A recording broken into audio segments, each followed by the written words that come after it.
नमस्कार और स्वागत है एक और गहन चर्चा में। नमस्कार। आज हम बात कर रहे हैं अंतर्राष्ट्रीय शांति दिवस की। हमारे पास हैं संयुक्त राष्ट्र के कुछ दस्तावेज और शांति स्थापना पर कुछ रिपोर्टें भी हैं। जी। तो आज इरादा यही है कि इस दिन के पीछे की कहानी, इसका महत्व और इसका जो गहरा संदेश है उसे समझा जाए। बिल्कुल। आखिर क्यों पूरी दुनिया एक दिन शांति के नाम करती है और हम सबके लिए इसके क्या मायने हैं। क्या आप जानते हैं कि संयुक्त राष्ट्र मुख्यालय में एक शांति घंटी है, पीस बेल जिसे कहते हैं। हाँ, सुना है मैंने। उसे साल में सिर्फ 2 बार बजाया जाता है। हाँ? एक तो वसंत के पहले दिन, हाँ। और दूसरी बार हाँ, इसी अंतर्राष्ट्रीय शांति दिवस पर 21 सितंबर को। अच्छा। और दिलचस्प बात यह है कि ये घंटी दुनिया भर के बच्चों ने जो सिक्के दान किए थे उनसे बनी है। अरे वाह, ये तो बहुत अच्छी बात है ना? तो ये सिर्फ एक प्रतीक नहीं बल्कि एक बहुत शक्तिशाली रिमाइंडर है। चलिए इसी शांति के आह्वान से जुड़े दिन पर और गहराई से बात करते हैं।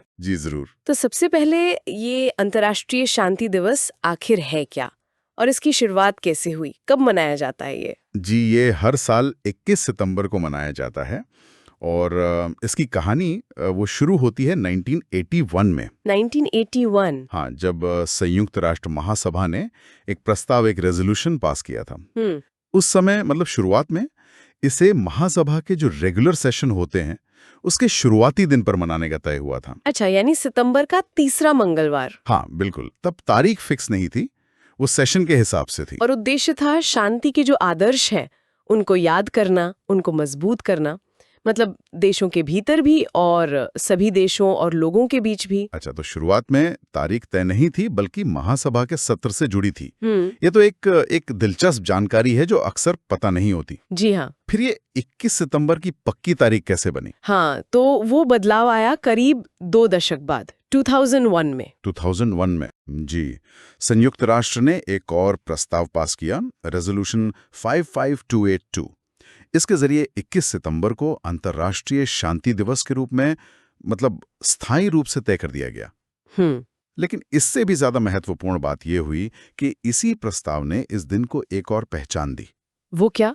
वैश्विक युद्ध विराम और अहिंसा का दिन, मतलब ग्लोबल सीज फायर और नॉन वायलेंस। अच्छा। हाँ, संयुक्त राष्ट्र ने सभी देशों और लोगों से अपील की कि भाई इस पूरे दिन 24 घंटे आप लड़ाई झगड़ा शत्रुता रोकें। ये बहुत अहम है। मतलब 2001 से ये सिर्फ शांति का एक उत्सव नहीं रह गया बल्कि सक्रिय रूप से हिंसा रोकने का दिन बन गया। बिल्कुल। एक 24 घंटे का ग्लोबल सीज फायर। क्या स्रोत बताते हैं कि इस बदलाव की जरूरत क्यों महसूस हुई? मतलब कोई खास वजह, कोई घटना? देखिए, स्रोत सीधे तौर पर किसी एक घटना का नाम तो नहीं लेते, लेकिन अगर हम सोचें 2001 का साल और उससे पहले का जो दौर था। हाँ, वो तो काफी उथल-पुथल वाला था। जी, वैश्विक स्तर पर संघर्ष, आतंकवाद, ये सब बढ़ रहा था। तो शायद इसी पृष्ठभूमि में संयुक्त राष्ट्र को लगा होगा कि सिर्फ शांति के आदर्शों की बात करना काफी नहीं है। एक्शन चाहिए। हाँ, ठोस रूप से हिंसा को रोकने का आह्वान करना भी जरूरी है। ये एक तरह से शांति को एक सिर्फ इच्छा से निकालकर एक एक्शन, एक सक्रिय कार्रवाई में बदलने की कोशिश थी। समझ गए। तो इस दिन का बड़ा लक्ष्य क्या है फिर? सिर्फ 24 घंटे का युद्ध विराम या कुछ और भी है? स्रोत इसके मकसद कैसे बताते हैं? इसके कई पहलू हैं, कई परतें हैं। पहला और सबसे बुनियादी उद्देश्य तो वही है जो 1981 वाले प्रस्ताव में भी था, दुनिया भर में शांति, भाईचारा, एकता, इसका संदेश फैलाना। ठीक है। ये एक तरह से मानवता को उसके जो साझा मूल्य हैं उनकी याद दिलाना है। और दूसरा, आपने वो सक्रिय कार्रवाई वाली बात की थी। हाँ, दूसरा उद्देश्य सीधे तौर पर जुड़ा है 2001 वाले बदलाव से। ये लोगों को, देशों को ये याद दिलाना है कि भाई युद्ध, हिंसा, आतंकवाद, इन सब का अंतिम नतीजा सिर्फ विनाश है, पीड़ा है। स्रोत इस बात पर काफी जोर देते हैं कि लड़ाई झगड़े से शायद कुछ समय के लिए किसी एक का पलड़ा भारी हो जाए। हाँ, फौरी तौर पर। बिल्कुल, लेकिन लंबे समय में नुकसान सबका होता है और सबसे ज्यादा नुकसान आम नागरिकों का होता है। सही बात है। तो ये दिन एक मौका है ये सोचने का कि क्या हिंसा वाकई किसी मसले का हल है। ये तो सच है। इतिहास भी यही दिखाता है। क्या कोई तीसरा मुख्य उद्देश्य भी है इसका? तीसरा उद्देश्य, जो शायद सबसे चुनौतीपूर्ण भी है, वो है अलग अलग देशों, समुदायों, समूहों को उनके जो आपसी मतभेद हैं उन्हें भुलाकर सहयोग और मेलजोल बढ़ाने के लिए प्रेरित करना। ये मुश्किल काम है। बिल्कुल। देखिए, दुनिया में विविधता तो है ही, विचारों की, संस्कृतियों की, हितों की मतभेद होना तो स्वाभाविक है ना? हाँ, बिल्कुल। लेकिन ये दिन हमें याद दिलाता है कि इन मतभेदों को दुश्मनी में बदलने के बजाय उन्हें समझने की कोशिश करें, शांतिपूर्ण बातचीत से हल निकालने की कोशिश करें। तो ये सिर्फ एक दिन का जश्न नहीं, बल्कि एक लगातार कोशिश का प्रतीक है। आपने कहा शांति से ही विकास और सुख समृद्धि संभव है। ये सुनने में तो बहुत अच्छा लगता है, लेकिन क्या स्रोत इस बात को और ठोस तरीके से समझाते हैं? मतलब शांति इतनी जरूरी क्यों है, खासकर जब हम तरक्की और विकास की बात करते हैं? जी, स्रोत इस कनेक्शन को, इस संबंध को बिल्कुल साफ करते हैं।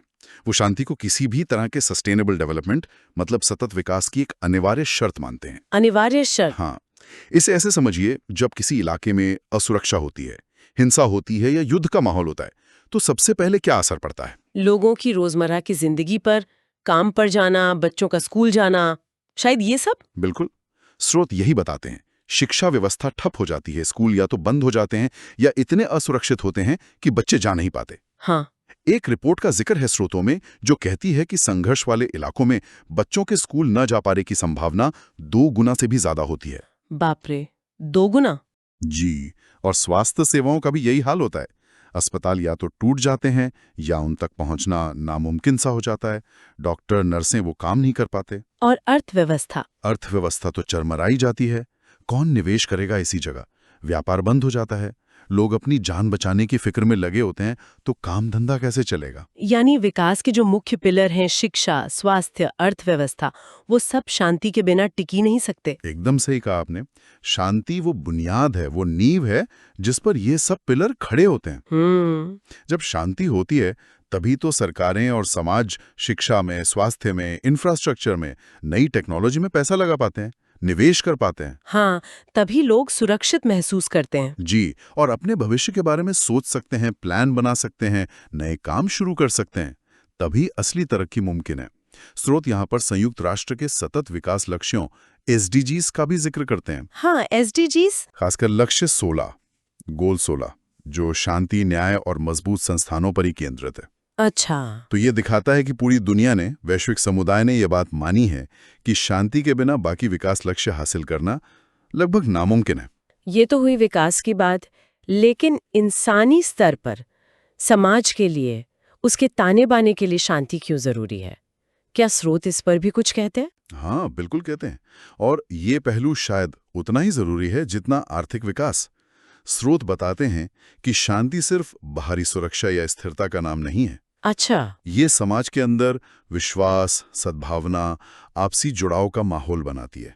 सोचिए, जब लोग डर में जीते हैं, जब समुदायों के बीच नफरत होती है, शक होता है, तो समाज बिखर जाता है? हाँ, समाज अंदर से खोखला हो जाता है।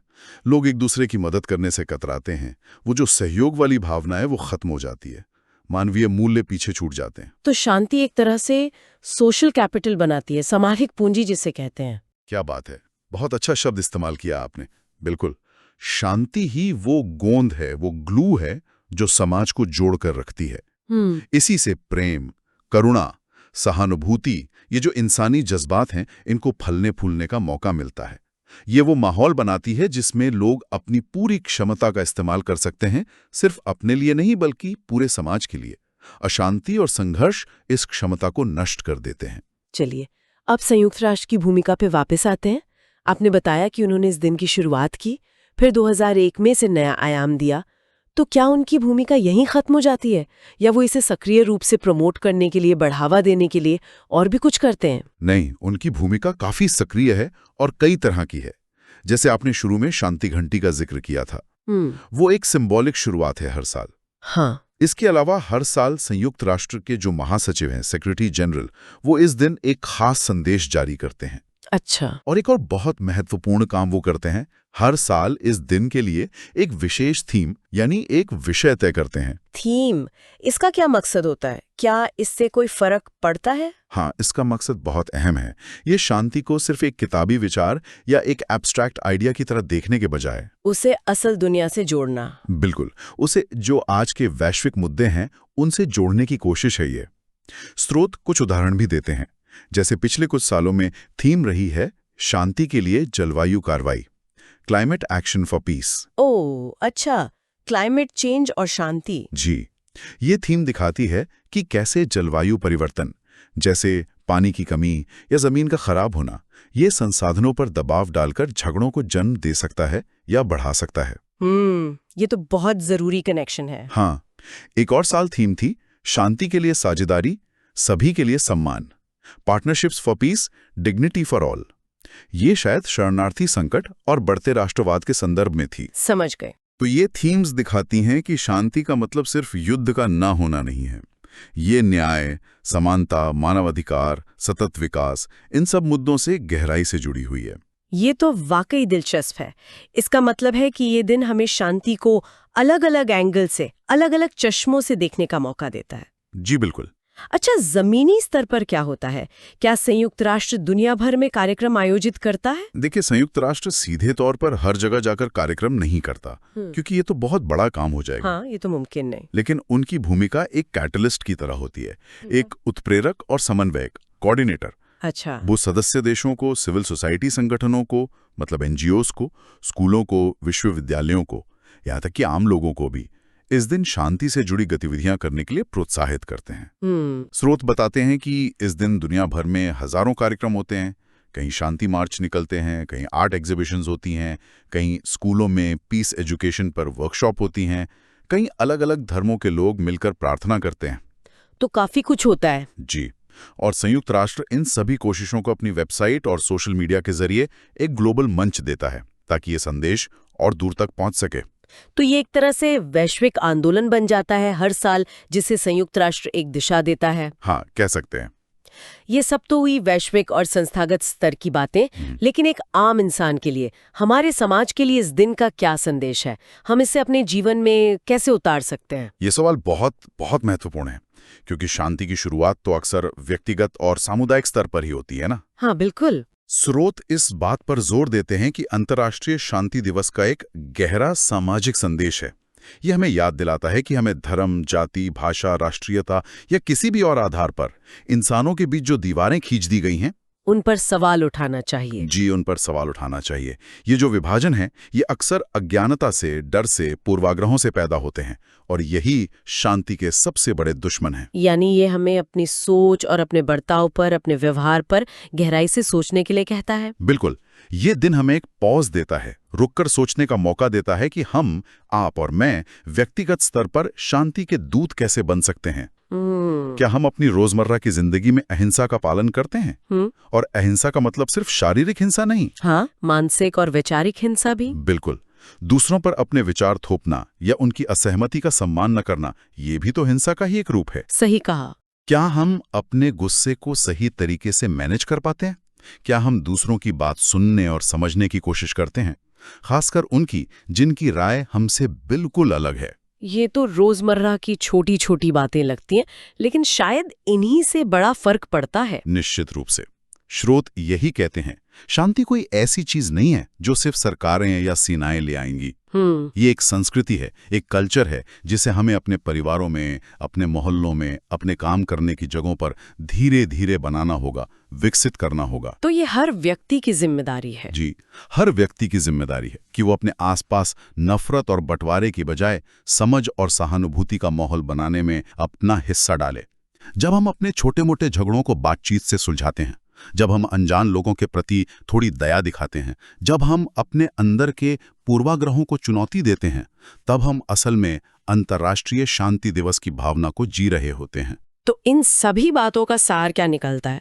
इतने सारे उद्देश्य, भूमिकाएं, संदेश, इन सब के बाद इस दिवस का वो एक सेंट्रल आइडिया क्या है जिसे हमें हमेशा याद रखना चाहिए? निष्कर्ष बहुत शक्तिशाली है और साफ है।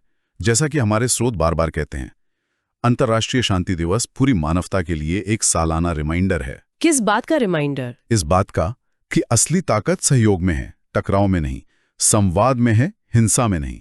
इतिहास गवाह है और स्रोत भी यही कहते हैं कि युद्ध और संघर्षों से कभी भी स्थायी, परमानेंट सॉल्यूशन नहीं निकलते। ये तो सच है। वो सिर्फ घाव छोड़ जाते हैं, पीढ़ियों तक चलने वाली कड़वाहट पैदा करते हैं और अक्सर भविष्य के नए संघर्षों के बीज बो देते हैं। तो फिर स्थायी समाधान का रास्ता क्या है? अगर हिंसा नहीं तो क्या? स्थायी समाधान का रास्ता लंबा है, शायद मुश्किल भी है, लेकिन वो रास्ता प्रेम, सहानुभूति, समझ, सहयोग और न्याय के सिद्धांतों पर आधारित हैं। जब लोग, समुदाय और देश एक दूसरे को दुश्मन नहीं बल्कि साझीदार के रूप में देखना सीखते हैं। जब वो बातचीत का रास्ता अपनाते हैं।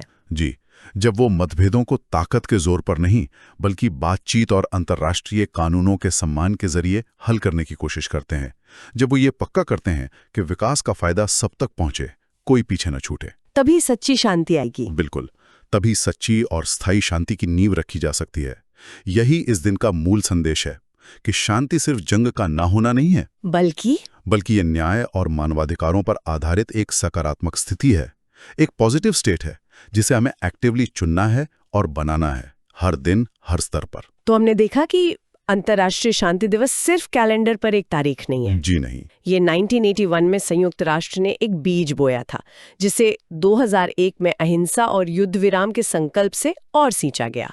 ये हमें याद दिलाता है कि शांति विकास की चाबी है, सामाजिक सद्भाव की बुनियाद है और सबसे बढ़कर एक मानवीय जरूरत है। बिल्कुल। संयुक्त राष्ट्र की भूमिका, हर साल बदलती थीम और दुनिया भर में होने वाले कार्यक्रम, ये सब इसी एक लक्ष्य की ओर इशारा करते हैं। जी हाँ, और ये चर्चा हमें एक बहुत जरूरी सवाल पर लाकर छोड़ती है जिस पर शायद हम सभी को सोचना चाहिए। कौन सा सवाल? देखिए, वैश्विक शांति, निरस्त्रीकरण, देशों के बीच संधियां, ये सब अपनी जगह बहुत महत्वपूर्ण है, इसमें कोई शक नहीं। हाँ, वो तो है ही। लेकिन क्या हम अपने रोजमर्रा के जीवन में, अपनी बातचीत में, अपने व्यवहार में, अपने ऑनलाइन इंटरेक्शन में, क्या हम शांति के छोटे छोटे बीज बो रहे हैं? ये सोचने वाली बात है। वो कौन सी एक छोटी सी आदत या एक छोटा सा बदलाव हो सकता है जिसे अपनाकर हम शायद जाने अनजाने ही शांति की इस बड़ी तस्वीर में अपना एक छोटा सा रंग भर सकें?